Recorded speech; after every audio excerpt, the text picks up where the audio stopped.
जो मान्यवर साहब काशीराम जी हैं, उनकी जन्म जयंती है 15 मार्च को, लेकिन 14 मार्च को है हिंदुओं की होली। और हम शेर भी जो है उन भेड़ों के बीच में है। अब भेड़ नाचेंगे तो ये शेर भी नाचेंगे, अब भेड़ रंग लगाएंगे तो शेर भी रंग लगाएंगे। और इन शेरों पे इतना असर है कि ये कई दिन तक लगाएंगे, 4-4 दिन तक लगाएंगे।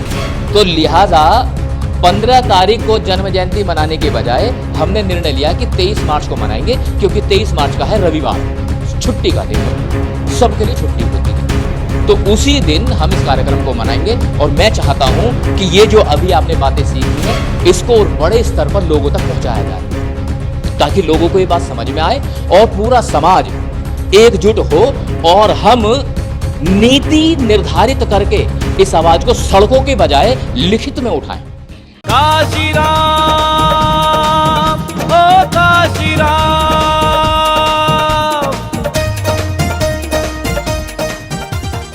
जब लोगों के लिए नीति बनाई जाती है, योजनाएं बनाई जाती हैं, तो उसका जो क्रियान्वयन है वो केंद्रीय सचिवालय से होता है दिल्ली में, सेंट्रल सेक्रेटरीट, उसमें बैठा होता है सेक्रेटरी और एडिशनल सेक्रेटरी। ये बहुत बड़ा पद होता है। आपके जो बच्चे हैं वो यूपीएससी का एग्जाम पास करते हैं, रिटर्न पास होएगा, फिर इंटरव्यू पास होएगा, तब कहीं जाके उन्हें नौकरी मिलती है। तो बाबा साहब के संविधान के अनुसार वहां जो लोग बैठे हैं जो आपके लिए नीति निर्धारण करेंगे, उसमें 15% तो शेड्यूल कास्ट होना चाहिए, 7.5% आदिवासी एसटी होना चाहिए और 27% होना चाहिए ओबीसी, है ना? यही तो है संविधान। लेकिन इन मनुवादी ताकतों ने 2014 में जो आई थी सरकार, संतरों की सरकार जब आई, तो इन संतरों की सरकार वालों ने 2017 में यूपीएससी को बाईपास कर दिया कि कोई एग्जाम नहीं हो रहा भैया, कोई इंटरव्यू नहीं हो रहा भैया, डायरेक्ट भर्ती कर दी। अब एक बात बताओ, अगर ये ताकत मेरे पास आ जाए तो मैं किसे भर्ती करूंगा? यही काम उन्होंने कर दिया। अंधा बाटे रेवड़ी, अपने अपने को दे, उसने सारे अपने आदमी भर लिए। उसका परिणाम यह हुआ, अगर आज आप बीजेपी की सरकार को हटा भी दो, तब भी एक पैरेलल गवर्नमेंट, समानांतर सरकार बीजेपी की रहेगी, क्योंकि बीजेपी ने लेटरल एंट्री के माध्यम से पूरे देश के जो मेन पद थे उन सब पे अपने और आरएसएस के लोग सेट कर दिए, पूरे देश पे कब्जा है उनका। ये हुई बीमारी लेटरल एंट्री की। तो जब ये बीमारी पैदा की जा रही थी, तो बताओ तुम्हारा नेता कहां सो रहा था? मजे की बात तो यह है, नेता को तो छोड़ दो, ये इन्हें भी ना पता। और आज आके अगर मैं ना बताऊं ना, तो तुम्हें पता भी ना लगे। अगर आज आके मैं ना बताऊं तो तुम्हें पता भी ना लगे। और ये जो सारी बातें बता रहा हूं ना, ये गूगल करके देख लीजो, कहीं ऐसा ना हो सतीश बहुत झूठ बोल गया हो। बकवास नहीं करता हूं मैं, हर एक बात रिसर्च के आधार पर बोल रहा हूं, लिख के लाए हो बाकायदा, बकवास नहीं कर रहा हूं मैं। और बात यही नहीं रुकी, जो हम चाहते थे वो तो हो ही नहीं पाया। फिर एक नई बीमारी और शुरू कर दी, इसी सरकार ने शुरू करी, वो सबसे ज्यादा थी तो पहले से भी, पर अब ज्यादा हो गई। उस बीमारी का नाम है निजीकरण। निजीकरण का मतलब समझते हो? आपका आरक्षण मुझे खत्म करना है, तो मैं क्या करूं? मैं 2 काम कर सकता हूं। एक तो निजीकरण कर दूं, निजीकरण मतलब पूरी की पूरी कंपनी को लाला को बेच देता हूं। जैसे प्राइवेट हो गई कंपनी तो आपका आरक्षण खत्म, एक तरीका तो यह है। दूसरा तरीका यह है, मैं एक महकमे में बैठा हुआ हूं, ठीक, मान के चलो मैं जो है बैठा हुआ हूं टैक्स डिपार्टमेंट में, तो टैक्स डिपार्टमेंट में क्या करूं, जो 4th क्लास का कर्मचारी है मैं उसे ठेके पे दे देता हूं। अब ठेके पे गया तो प्राइवेट हो गया, अब उसमें आरक्षण खत्म। मैं क्या करता हूं, 3rd क्लास के जो क्लर्क भर्ती करे जाएंगे वो मैं ठेके पे दे देता हूं, आरक्षण खत्म। और आपके लोगों की भारी संख्या 4th क्लास और 3rd क्लास में ही है। मैं गलत कह रहा हूं क्या? तो किसकी आर्थिक रीढ़ की हड्डी तोड़ी जा रही है? आपकी। मजे की बात देखो, ये साले टीवी पे आकर गाली देते मुसलमानों को, ये मुसलमानों के खिलाफ बात करते हैं, लेकिन टारगेट कौन है? आप। ईमानदारी से बताओ, मुसलमानों का क्या नुकसान हुआ 2014 से लेकर अब तक? सच बताना। उनका ना हुआ कुछ भी नुकसान, उनका कोई नुकसान नहीं हुआ कानूनी रूप से। कानूनी रूप से तो आपका नुकसान हुआ है, जितने अभी गिनवा रहा हूं मैं। निजीकरण कर दिया भाई साहब। अभी एक रिपोर्ट में कहीं पढ़ रहा था तो उसमें यह बताया कि पूरे देश के लगभग 4.5 लाख सरकारी स्कूल प्राइवेट कर दिए। ये जो गरीब लोग बैठे हैं ना, मैं भी सरकारी स्कूल का पढ़ा हुआ हूं यार, सरकारी स्कूल का पढ़ा हुआ हूं। तो ये जो गरीब लोगों के बच्चे सरकारी स्कूलों में पढ़ते हैं, तो 4.5 लाख सरकारी स्कूल प्राइवेट कर दिए। रातों रात लाला के नौकर हो गए वहां के मास्टर। अगर एक स्कूल में 10 मास्टर काम करते थे तो 4.5 लाख स्कूलों में कितने मास्टर हो गए? 45 लाख। तो 45 लाख मास्टर रातों रात लाला के नौकर बन गए। वर्तमान में 45 लाख सरकारी नौकरी खत्म हो गई और भविष्य में आपके मेरे बच्चों को वो नौकरी मिलेगी भी नहीं, ये भी पक्का हो गया। तो ये काम बढ़िया हो गया, खराब हो गया ये काम? बताओ, जब ये काम खराब हो रहा था तो तुम्हारा नेता कहां से हो रहा था? कोई से भी झंडे वाले का। किसी ने आपकी आवाज नहीं उठाई। भाई साहब, जानते हो ये कौन सी आवाज उठाते हैं? ये वो आवाज उठाते हैं जिससे आप उत्तेजित हो जाओ, आपको उत्तेजित करने वाली आवाज। जैसे सरधना में जो हुआ कांड अभी उसको लेकर के ये करेंगे। अच्छा, एक बात बताओ ईमानदारी से, क्या पहली बार आपके समाज की बारात पीटी गई है? नहीं है, पहली बार नहीं हो रहा ना। अच्छा, तो क्या पहली बार आपकी बहन बेटी का बलात्कार किया गया? कर ही रहे हैं ना ये। तो योजना कहां बननी चाहिए थी? योजना यहां बननी चाहिए थी, भविष्य में ये घटना होनी नहीं चाहिए, उसके लिए नीति निर्धारण होनी चाहिए थी। लेकिन क्या ये नीति निर्धारण इन्होंने करी? ना, इन्होंने ना करी भैया। ये तो मार्केटिंग कर रहे हैं, ये तो ब्रांड बिल्डिंग कर रहे हैं, ये तो कंपनी चला रहे, पार्टी नहीं चला रहे। ये तो मार्केटिंग कर, जब प्रोडक्ट की मार्केटिंग करते हैं ना, वो आता है आके बोलता है जिंदगी के साथ भी जिंदगी के बाद भी पहले इस्तेमाल करें फिर विश्वास करें। वो आके नहीं बताता टीवी पर।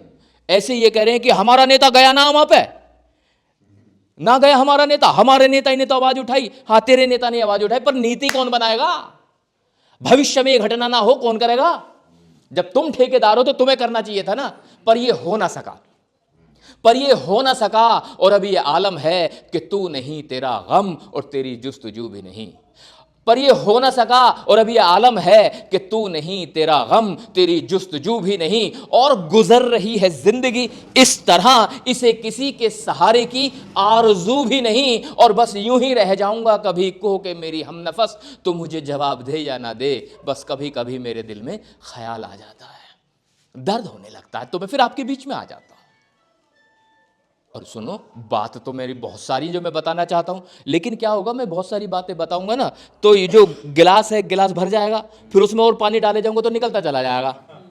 ठीक? और ऐसा भी हो सके कि ज्यादा एमजी की गोली दे दूं या ज्यादा एमजी का इंजेक्शन लगा दूं, रिएक्शन कर जाए, ऐसा भी हो जा, है ना। तो विचारों का रिएक्शन ज्यादा खतरनाक होता है। तो मैं केवल उतनी ही डोज देना चाहता हूं जितनी आवश्यक है। मैं उम्मीद कर रहा हूं यहां तक की बात समझ में आई नहीं आई? हाँ, उद्देश्य जुनून जगाना नहीं है। जुनून तो इस बात से जाग जा कि जो हमारा दूल्हा पेल दिया, जुनून तो इसी से जाग रहा है। मैं तो समस्या का समाधान दे रहा हूं, मैं तो ये बता रहा हूं ये हो रहा है। जो आपको दिखाया जाता है, जो आपको दिखाया जाता है वो केवल आपको उत्तेजित करने के लिए दिखाया जाता है। मैं आपको उत्तेजित करने नहीं आया हूं, इसलिए उत्तेजित करने नहीं आया हूं क्योंकि मैं नहीं चाहता आपके मुकदमे चले तुम पे ना। मैं आपको भीड़ के रूप में जो है वहां ले जाना नहीं चाहता कि जय जय जय जय जय भीम करो और वहां पे तोड़ फोड़ करो ना। भैया माफ करो, वो नहीं करना। मैं तो ये कहना चाहता हूं ई खोपड़िया को लगाओ और नीति बनाएंगे। नीति का जवाब नीति से दिया जाएगा। अभी क्या हो रहा है, एजेंडा वो सेट कर रहे हैं, हम तो केवल रिएक्ट कर रहे हैं। बात को गहराई को समझना, एजेंडा उन्होंने सेट किया। सुप्रीम कोर्ट ने कहा कि अनुसूचित जाति अनुसूचित जनजाति में कुछ जातियां ऐसी हैं जिनको आरक्षण का ज्यादा लाभ मिला और कुछ जाति ऐसी हैं जिनको आरक्षण का लाभ नहीं मिला। तो एक काम करो, अनुसूचित जाति के आरक्षण में उपवर्गीकरण लगा दो। बात समझ में आई? नहीं आगे समझ में? आपको आई समझ में? देख लो, जब आदमी को यही नहीं पता कि मुझे कैंसर है तो इलाज काहे का होगा? यही नहीं पता कैंसर है तो इलाज काहे का होगा? तो ये कह रहा है सुप्रीम कोर्ट कि अनुसूचित जाति में चमारों को लाभ मिल गया ज्यादा है, और जिन्हें ज्यादा लाभ मिल गया उनका आरक्षण कम करो या खत्म करो, और जिन्हें आरक्षण की आवश्यकता उन्हें दो। सुनने में कितनी खूबसूरत लग रही है बात, लेकिन इस बात की गहराई समझना।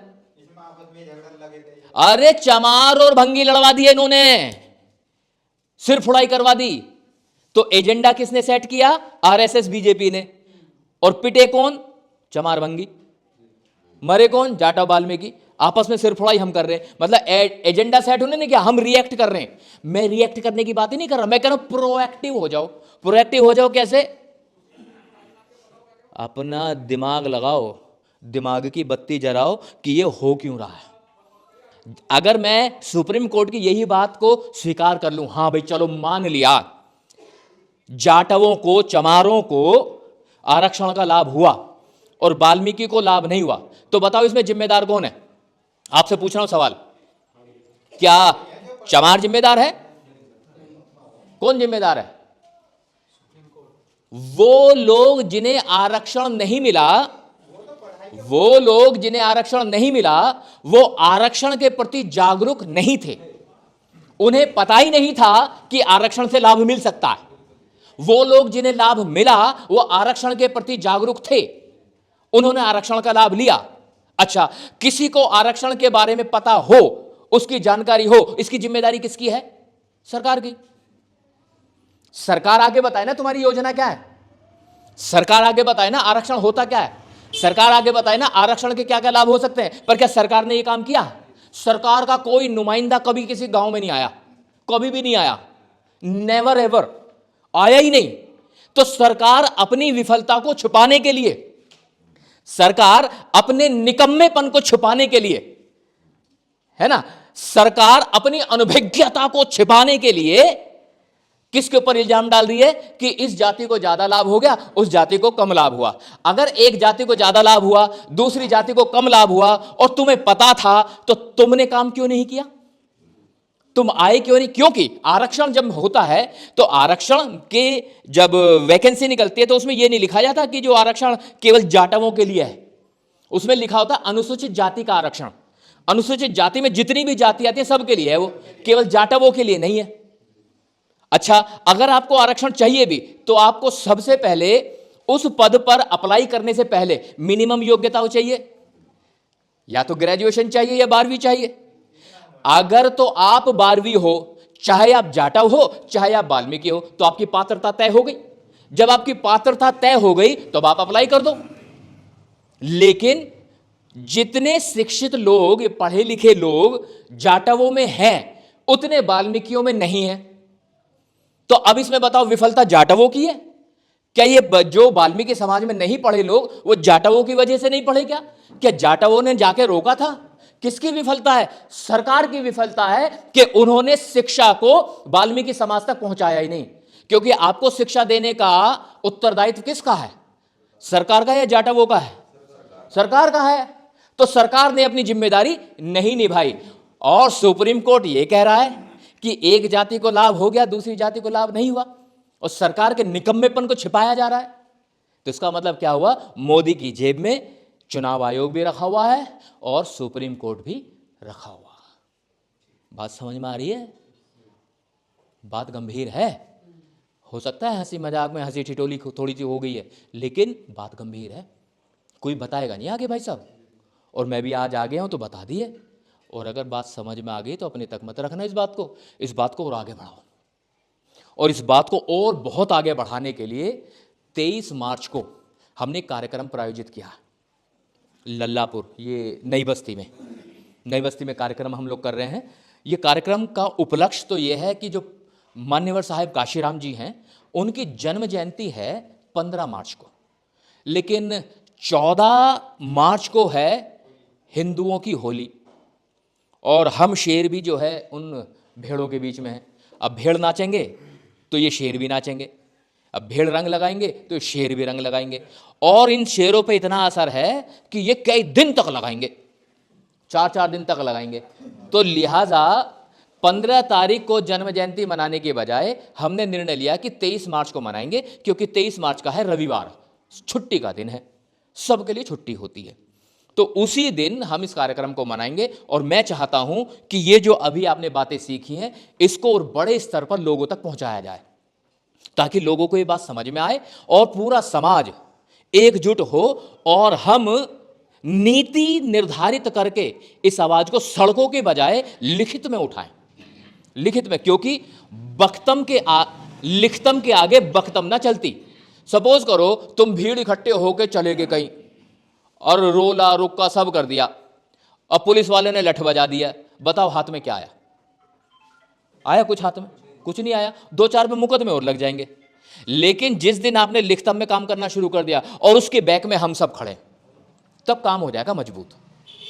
संविधान का काम संविधान से ही होगा, कलम का काम कलम से ही होगा, कलम का काम तलवार से नहीं होगा। तो मैं आपसे निवेदन करता हूं कि उस कार्यक्रम में आप अवश्य अपनी उपस्थिति दर्ज करें। आप केवल स्वयं ही ना पहुंचे, समाज के अन्य लोगों को भी वहां पर ले जाएं, ताकि उन सबको बात समझ में आए। वहां पर कार्यक्रम बड़ा है और बड़ी विचारधारा आपको वहां पर सुनने के लिए मिलेगी। साहब काशीराम के द्वारा बताए गए मार्ग को हम प्रशस्त करना चाहते हैं, उनके बताई गई शिक्षाओं को हम आप तक पहुंचाना चाहते हैं। और हमें और आगे क्या करना है उसमें मैं निवेदन करूंगा, करुणा जी आप जो है इस विचार को और आगे बढ़ाएं।